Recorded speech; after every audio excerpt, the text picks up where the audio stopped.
Stagflation क्या कहता है? स्टैगफ्लेशन कहता है कि भाई there is a problem of stagflation when there is increase in inflation rate. मतलब कि इकोनॉमी में प्राइजेस भी बढ़ रहे हैं, इन्फ्लेशन भी आ रहा है और अनएम्प्लॉयमेंट में भी इंक्रीज आ रहा है, इंक्रीज इन अनएम्प्लॉयमेंट, और जीडीपी हमारी क्या हो रही है? डिक्रीज हो रही है। जीडीपी में क्या आ गया? डिक्रीज आ गया। तो इस सिचुएशन को हम क्या कहते हैं? स्टैगफ्लेशन। अभी तक क्या हो रहा था कि इन्फ्लेशन इंक्रीज हो रहा था तो आपका जो अनएम्प्लॉयमेंट था वो क्या हो रहा था? डिक्रीज हो रहा था। और हमेशा ये माना गया था कि भाई कुछ अमाउंट ऑफ इन्फ्लेशन हमेशा अपने साथ में कुछ ना कुछ amount of increase in GDP भी लेकर आएगा। लेकिन 1973-1975 के बाद जब ऑयल एम्बार्गो सैंक्शन हुआ, तब उसके बाद ये फाइंड आउट हुआ, ये कंक्लूड किया गया that there will be changes in aggregate supply of the commodity. हम सिर्फ एक एग्रीगेट डिमांड को एज अ फैक्टर नहीं ले सकते हैं. We can not take only aggregate demand as a factor.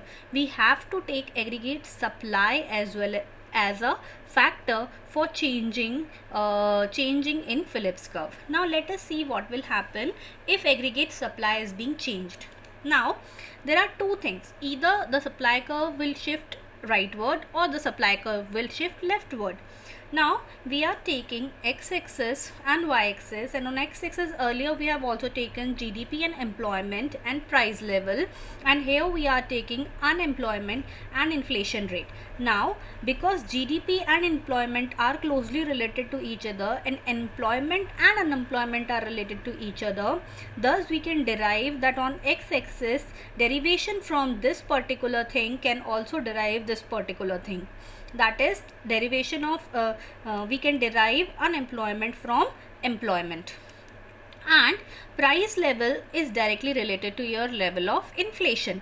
Thus we are taking price level on y-axis and inflation rate on y-axis. Now let us see what will happen when there are changes in aggregate supply being aggregate demand constant. अब हम देखते हैं कि अगर हम aggregate demand को change कर रहे हैं, एग्रीगेट सप्लाई को चेंज कर रहे हैं, तो एग्रीगेट डिमांड में क्या चेंजेस आते हैं.